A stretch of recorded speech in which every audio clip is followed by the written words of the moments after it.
Welcome to the System of Ultimate Effects Part 2.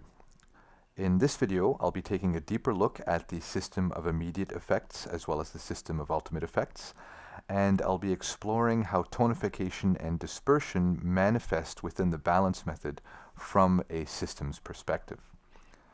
Now, before we can do that, we have to talk about the concept of change.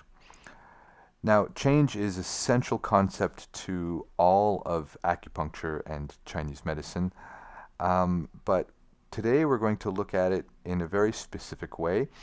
We're going to talk about, first of all, where change can come from. And change can come from the outside, or it can come from the inside.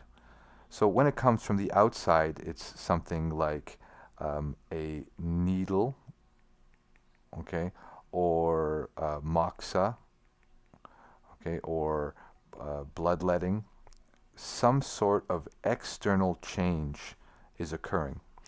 Whereas inside change is more when a meridian either gets stronger, right? So a meridian gets stronger, or a meridian gets weaker,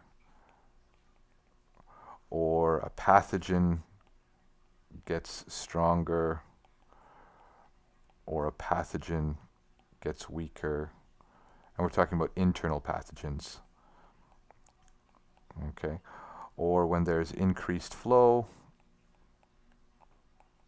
or decreased flow. So any of these ideas, right, are all happening internally, and they're changes that are happening inside, and so that's a type of inside change. Now, both outside change and inside change can affect how a system behaves or how a human body behaves. And change can be talked about in many different ways, but in the context of systems theory, two very important types of change are negative feedback and positive feedback. And those are the two types of change which we'll be starting with today. So negative feedback. Negative feedback is actually also known as balancing feedback. And that occurs when some function of the output of a system, process, or mechanism is fed back in a manner that tends to reduce the fluctuations in the output, whether caused by changes in the input or by other disturbances. So the main thing here is that negative feedback is also known as balancing feedback, first of all, okay? And the main thing here as well is that negative feedback, it equals a reducing or canceling effect, okay?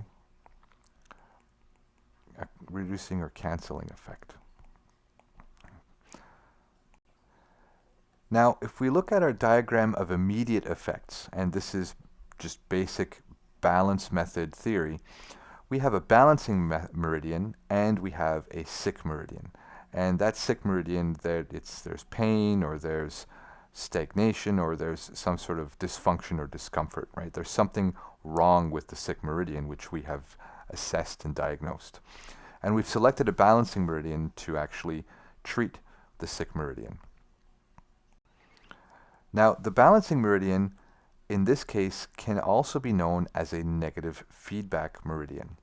So the balancing meridian is the source of the negative feedback that is going to help cancel out this error or cancel out this disturbance in the sick meridian.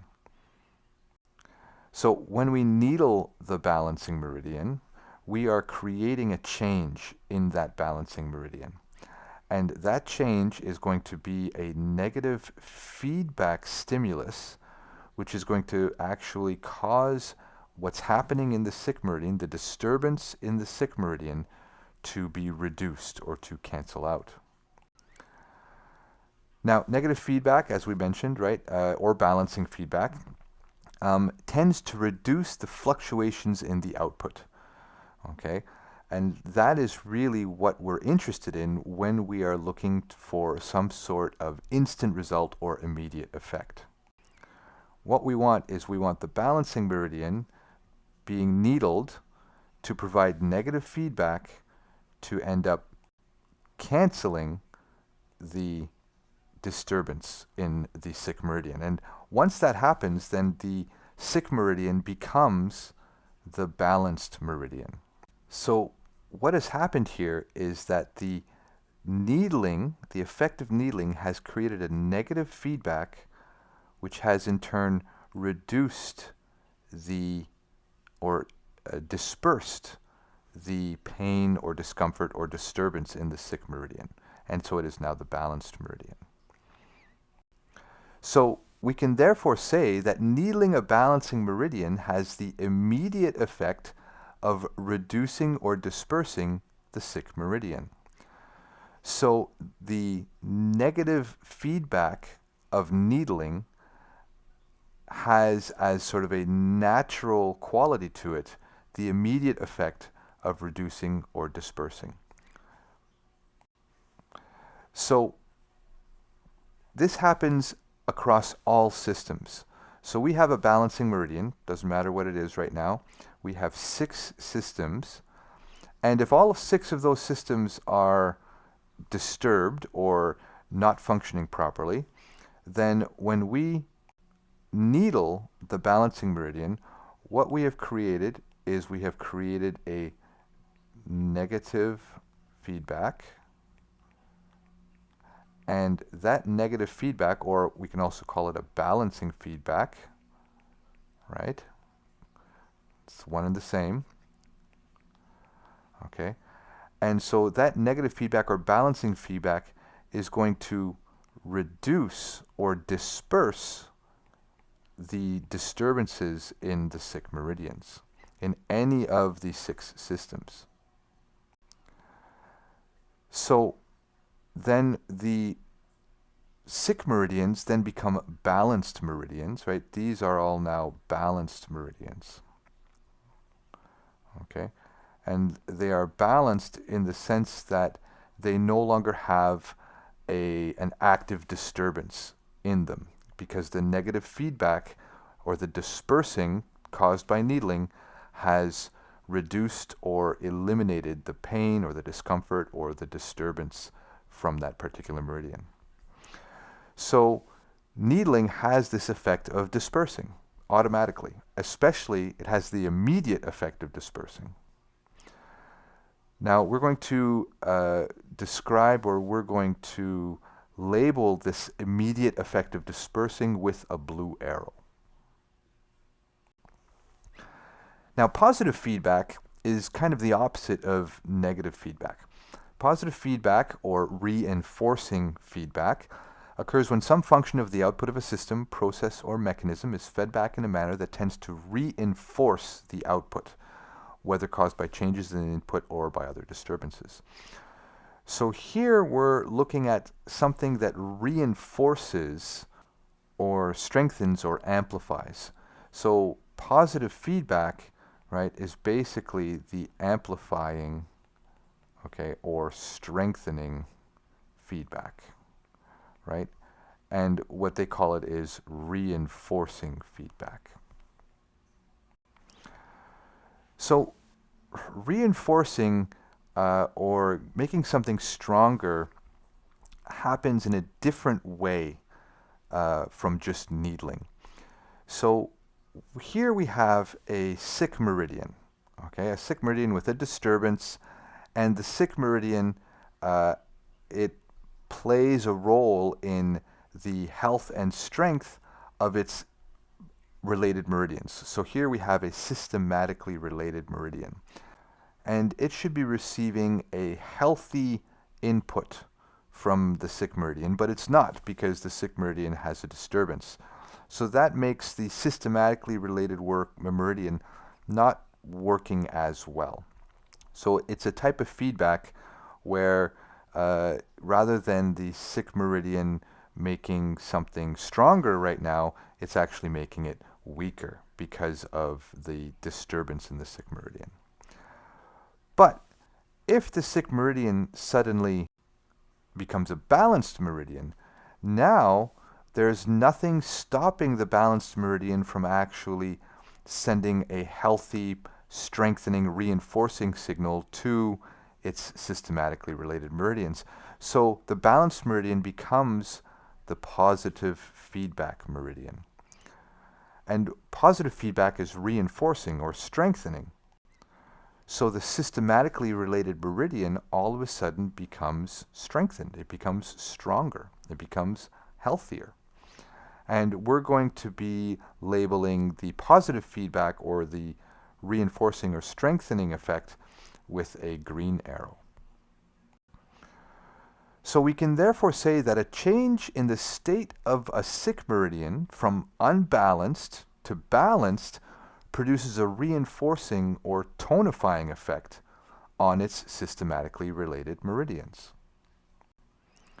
So if we have a sick meridian, right, which has a disturbance, it's unable to send healthy signals to all of its related meridians. And we know that through the 6 systems, there are 6 meridians that it should be sending a healthy signal to, but it's not.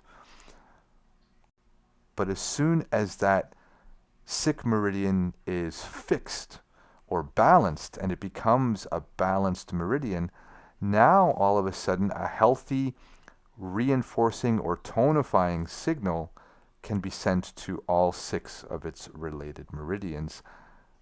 And so those related meridians, therefore, are strengthened, or to put it another way, they're tonified. Now, if we look at the bigger picture, where we have everything kind of working together, we have a balancing meridian, we have a sick meridian, and we have the meridians that are systematically related to the sick meridian. When we needle the balancing meridian, we are creating a negative feedback, and we're creating a dispersing or reducing effect on the disturbance of the sick meridian. Now that dispersing effect, because dispersing effects happen on directly related meridians, that dispersing effect is therefore an immediate effect. Okay, and this is how we can get our instant results when we needle.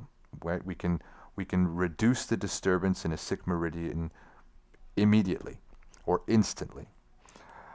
Now this tells us a couple of different things. One of the things that it tells us is that the immediate effect of dispersing a disturbance in a sick meridian means that when that disturbance is one of excess or hyperactivity, or when that disturbance is one of blockage or stagnation, okay, balance method, right, it works very, very well, very quickly, right, very strongly. And that is because the effect of needling has a natural effect of dispersing. So dispersing is what we want when we're dealing with an excess or a hyperactivity or a blockage or stagnation, right? And that's where we see our quickest, strongest, most amazing results, is when we have someone come in with excess or blockage or stagnation. Right away, boom. Now, once that sick meridian has been balanced, it now can allow healthy signals to go to its related meridians. Okay? And allow its healthy signals to go to its related meridians. And these healthy signals are positive feedback or reinforcing feedback signals.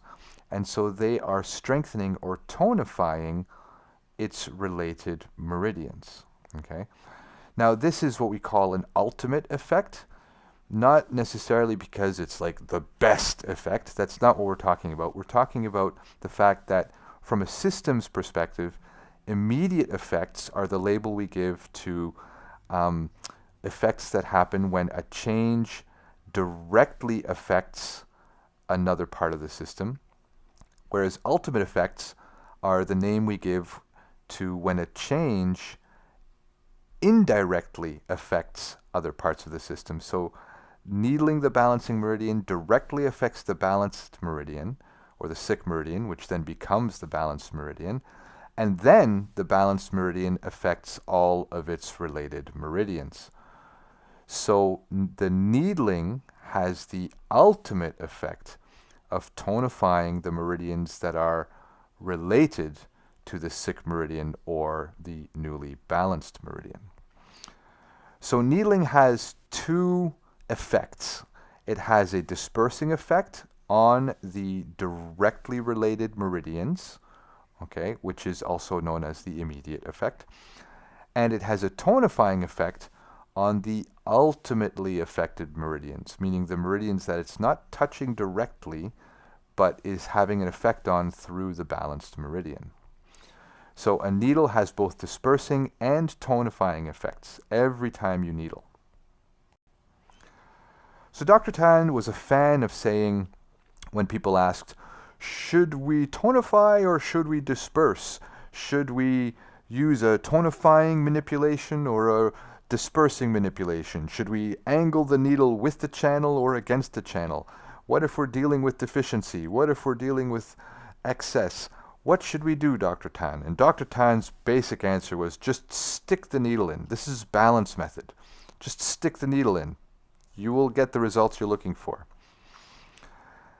And that's because one of the hallmarks of the balance method is that we do not need to know whether the disease is due to excess or deficiency.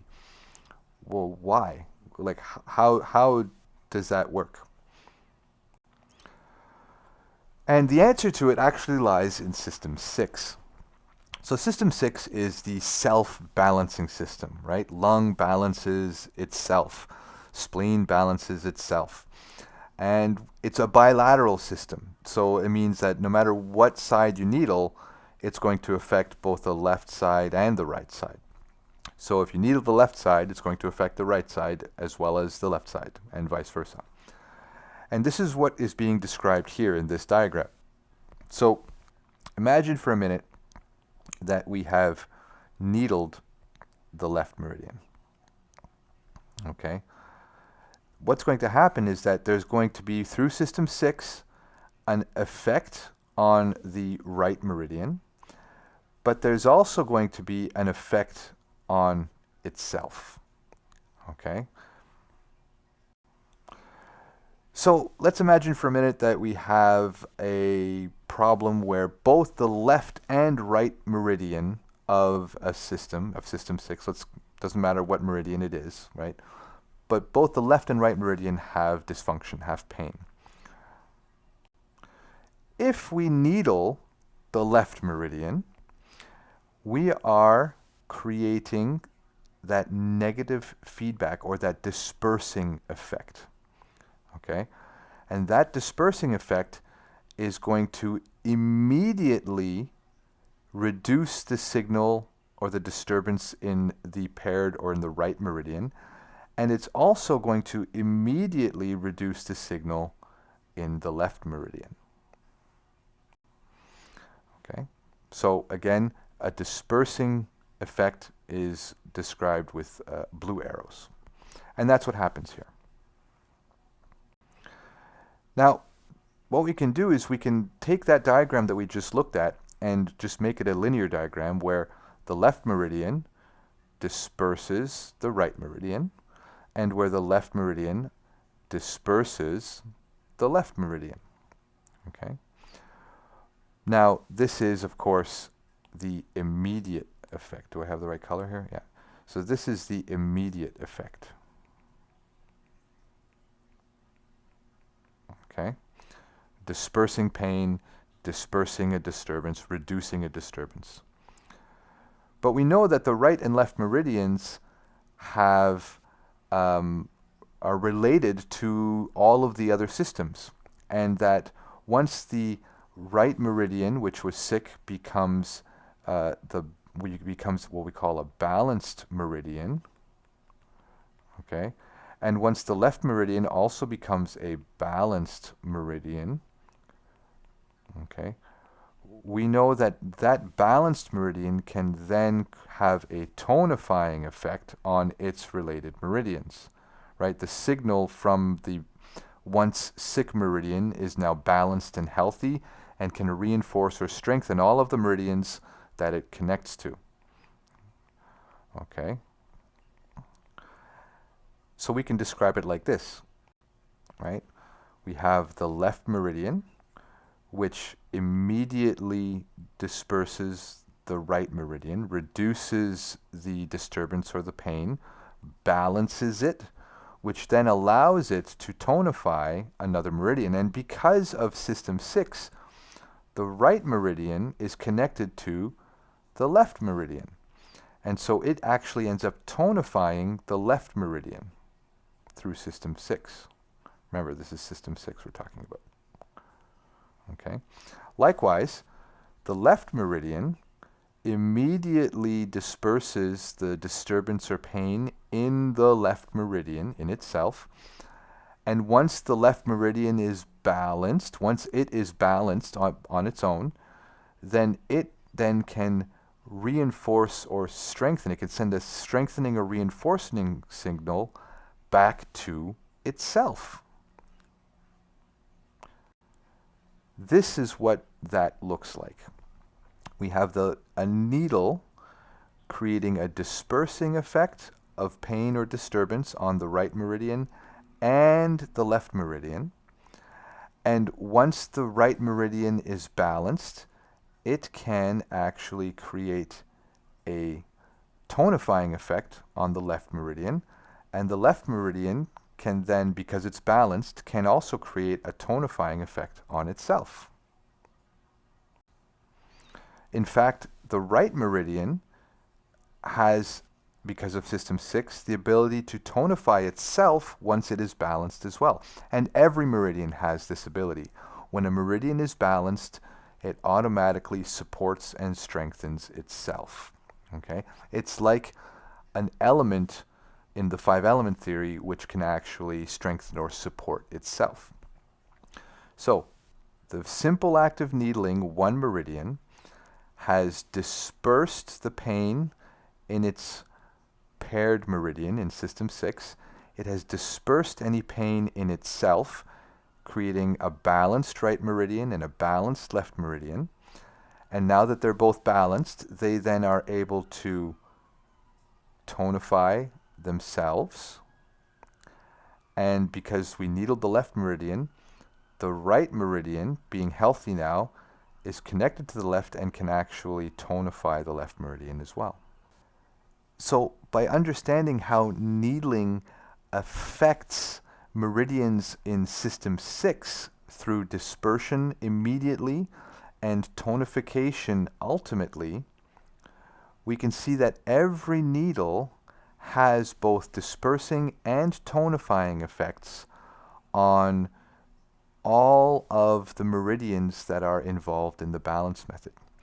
So do you really need to decide whether or not you're going to tonify or whether or not you're going to disperse? You do not, because they both happen simultaneously. And not just within system 6. Okay?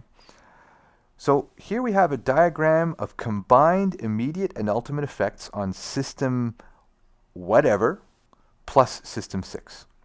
Okay? So we have a balancing meridian. Doesn't matter what it is. Okay? And we have a sick meridian, which becomes a balanced meridian. Okay? And let's call that system X. We can plug it into whatever we want, right? We'll say, how about we say system 3? Okay? So imagine here we have, let's say, the kidney. Okay? And through system 3, we would have the UB over here. Okay? So by needling the kidney, we immediately disperse UB, disperse any pain or disturbance in the UB channel. Once it's healthy, then it is able to support itself, tonify itself. And because of the connection it has to kidney, it then is actually able to tonify the kidney as well. Okay? It is able to tonify the kidney. Likewise, the kidney meridian has an immediate dispersing effect on itself. So any pain within the kidney meridians gets dispersed. Once it's dispersed and calmed down and balanced, it is now balanced and free to strengthen and support and tonify itself as well. Okay, so again, doesn't matter what number you plug in. Okay, it could be, how about we do, instead of system 3, okay, let's do system 5. We'll plug in system 5, right? And let's needle the spleen this time. Okay, so we're needling the spleen, and in system 5, the spleen is balancing the heart. Okay, so the needle in spleen, it removes the disturbance or the dysfunction in the sick meridian, namely heart. So it disperses the heart meridian. Once it is dispersed and balanced, the heart meridian is then able to strengthen and nourish itself, as well as strengthen and nourish its paired meridian in system 5, which is the spleen. Likewise, the spleen, once it's needled, it basically can take care of any pain or dysfunction in the spleen meridian, and once it's balanced, it is then able to properly send a healthy signal back into itself to strengthen itself and to tonify itself. So every needle has both dispersing and tonifying properties within the system of immediate effects, or within the balance method of the 6 systems. And so we can see that here now. Any balancing meridian that we needle is going to disperse all of the 5 other systems, right? So system 1, system 2, system 3, system 4, system 5, there's going to be immediately a dispersing effect. And once that dispersing effect has balanced the 5 different systems, well, the 6th system being itself, of course, then it is now able to send a healthy signal and to send a tonifying signal back into itself. So all of the meridians that are being balanced by the balancing meridian are now able to strengthen themselves, and they all send a strengthening signal or tonifying signal back to the balancing meridian as well. Okay? So the balance method immediately disperses and ultimately tonifies the 6 systems. And this is why just stick the needle in. When you stick the needle in, you don't have to worry about whether or not it's going to disperse or whether or not it's going to tonify. It's immediately going to do both in an appropriate way.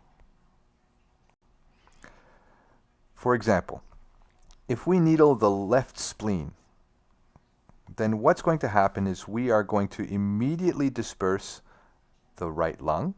We're going to immediately disperse the bilateral small intestine. We're going to immediately disperse the right stomach.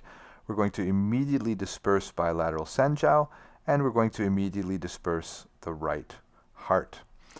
Once the dispersion has gotten rid of the pain or dysfunction, then we are going to actually, the meridians themselves are going to send healthy signals back into each other. So the right lung will be tonified, the small intestine will be tonified, the stomach will be tonified, sanjiao will be tonified, the right heart will be tonified, and each of those meridians will also send a signal back into the left spleen, tonifying it. And of course, the left spleen will disperse itself, getting rid of any pain or dysfunction, and then be able to tonify itself. So just stick the needle in, right? You will have dispersing and tonifying effects in appropriate amounts every single time. Now, there is a time when only one of the effects is going to happen. So the diagram of combined immediate and ultimate effects, which is basically dispersing and tonifying, shows us that when we needle a meridian, it disperses itself and then is able to tonify itself ultimately. It disperses all of its related 5 systems, and then once they're balanced, they are able to tonify themselves as well as tonify the needled meridian, right? But because this diagram is just about one meridian, we also have ultimate effects on 4 other systems, right, that are not necessarily going to feed back into the balanced meridian. So we can look at it this way. We needle a balanced meridian. It disperses itself and tonifies itself through system whatever. Okay, let's call it system 1. How about that? Through system 1, it immediately disperses its sick meridian, which becomes a balanced meridian. That balanced meridian through system 6 then can strengthen itself and strengthen the balancing meridian through system 1. Okay. But now it also sends signals to the other meridians that it balances. So yes, it sends a tonifying signal back to the balancing meridian, but it also sends a tonifying signal out to the meridians of the other systems. So if this is system 1 that we're dealing with here, then this here would be system 2, this would be system 3, this would be system 4, and this would be system 5. And you'll notice in terms of ultimate effects, okay, they are ultimately affected by the needling through tonification, but these here are not immediately affected, and so therefore dispersion does not happen on these. These meridians here just get tonified. They do not get dispersed. So let's look at system 3 again. So we've needled the left stomach. Okay, it has dispersed itself and is then able to tonify itself. It has immediately, through system 3, dispersed the right spleen. Okay, and then through the right spleen now being balanced, the spleen can tonify itself, and the spleen can also feed back and tonify the left stomach. But the right spleen connects to other systems, or connects to other meridians through other systems as well. So now that the right spleen is no longer disturbed and is able to send a healthy signal to communicate in a healthy way with all of the other meridians, it can now tonify the left lung through system 1. It can tonify the bilateral small intestine through system 2. It can tonify the bilateral senjiao through system 4. Remember, system 3 is over here, okay? And it can also tonify the left heart through system 5. Remember, system 6 is represented by these loops, okay? So really, by needling the left stomach, we disperse the right spleen, but then we end up tonifying the right spleen, as well as the left lung, as well as the bilateral small intestine, as well as bilateral senjiao, as well as the left heart through the other systems, 1, 2, 4, and 5. Now, of course, a balancing meridian connects to more than just one meridian. It connects to 5 separate meridians, including itself, of course, right? So we have system 1, system 2, system 3, system 4, and system 5. Which means that when we needle a balanced meridian, we have a dispersing effect on 5 other systems, right? Including, of course, itself. Now, once those systems are dispersed and balanced, they can now send healthy signals, strengthening signals. They all send a strengthening signal back to the needle, to the meridian we've needled. They all are able to strengthen themselves properly now, to heal and fix themselves. But then they also send, through the system of ultimate effects, tonifying signals out to 4 other meridians each. Okay, so one needle can have a great many tonifying effects on the system. So we can now easily, quickly, and accurately describe what happens to a person when you needle them from the perspective of the balance method. The balance method immediately disperses and ultimately tonifies the 6 systems, and it ultimately tonifies other meridians beyond the 6 systems. Now, what is interesting is that sometimes, well, actually in every case, there are always meridians beyond the 6 systems, meridians that are only being tonified and not being dispersed, that end up being more strongly tonified than any other meridian. And so if we look at this example, we're needling the left heart, which is going to disperse itself and tonify itself. It's going to disperse the right kidney, the bilateral gallbladder, the right small intestine, bilateral gallbladder again, and the right spleen. Once those are balanced, then they can, of course, tonify themselves, and they can also tonify the heart. Okay? So, of course, the heart is being strongly tonified. All of the different meridians from the 6 systems are being strongly tonified after having been dispersed. But now we have other meridians here, right, which are outside of the left heart's 6 systems, which are also being tonified. And when we look at those, we can notice quite clearly that we have Sanjiao being tonified once here. We have Sanjiao being tonified again, Sanjiao being tonified again. We have Sanjiao being tonified again, Sanjiao being tonified again, Sanjiao being tonified again, a total of 6 times. Okay, the Sanjiao is being tonified. Compared to any of the other meridians, let's take a look at another one. We have the left bladder being tonified once, twice.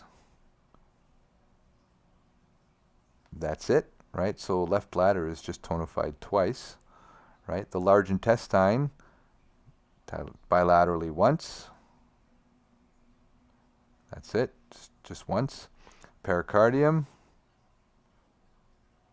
just once. The liver, bilaterally. It's once, that's twice. So it's twice, okay? We discount the heart because it is already being tonified and is part of the immediate effect and ultimate effect cycle. So we're not interested in that one. Then we can look at the spleen. Well, the spleen is already also being dispersed and tonified, so we're not necessarily interested in that one. Then we look at the kidney. So the kidney is being tonified once. That's it, just once. Okay. The heart, we've already talked about that. The left lung is being tonified once. And the bilateral small intestine, we discount that because it is already part of the diagram of immediate effects. And so we have the left stomach, which is also tonified once. So we see here that, yes, there are meridians such as the bladder, the large intestine, the pericardium, the liver, the kidneys, that are the lung. They are all being exclusively tonified without dispersion happening, so no dispersing happening on those. But the quantity or the amount that they are being tonified is so much less compared to Sanjiao, which is being tonified 6 times, right, within this whole system, right? And it's bilateral as well, right? Don't forget that. So looking at this, we can say that needling the heart meridian is going to have the ultimate effect of tonifying bilateral Sanjiao. Okay, and we could say that it tonifies left bladder and then it tonifies bilateral large intestine, but it does so weakly compared to bilateral Sanjiao. So that's why we say that the left heart ultimately affects or ultimately tonifies bilateral Sanjiao most strongly. Okay, we can say that, most strongly. So again, we having covered this in video 1, we can now look at how the different meridians ultimately affect other meridians, but we now know that that ultimate effect is one of tonification, not of dispersion. Whereas in the regular balance method 6 systems, dispersion and tonification happen simultaneously, or at least together, okay? In the system of ultimate effects, the tonification happens, but the dispersion does not. And so when we're looking at it through that lens, we can say that the lung ultimately tonifies small intestine. The large intestine ultimately tonifies pericardium. And I should mention that, as in video 1, everything here is being talked about from a bilateral perspective. Okay, so bilateral small intestine, bilateral pericardium. The stomach ultimately tonifies bilateral kidney and bilateral liver. The spleen ultimately tonifies bilateral bladder and bilateral gallbladder. Heart ultimately tonifies bilateral Sanjiao. Small intestine ultimately tonifies bilateral lung. Bladder ultimately tonifies bilateral spleen and bilateral liver. Kidney ultimately tonifies bilateral stomach and bilateral gallbladder. Pericardium ultimately tonifies bilateral large intestine. Sanjiao ultimately tonifies bilateral heart. Gallbladder ultimately tonifies bilateral spleen and kidney. And liver ultimately tonifies bilateral bladder and stomach. Okay. So, when does this information become useful? Well, it's another system that you can apply if you are looking to work on tonifying something in particular. Perhaps something that doesn't have pain or dysfunction directly associated with it, or perhaps there is a chronic case where the problem is not necessarily one of excess or stagnation, but is one of deficiency. By using the balance methods 6 systems, you will have that tonifying effect on those 6 systems, but you may also find a protocol which allows you to more effectively or more quickly tonify or strengthen the weak meridians, right, that you suspect are causing some sort of dysfunction or some sort of inability to get better. Okay, and so this may actually help us to speed up treatment, right, of chronic and deficiency cases. Okay. So that's it for now. I hope you enjoyed the video. If you have any questions, don't hesitate to ask. And I will see you again next time, hopefully, soon. Bye.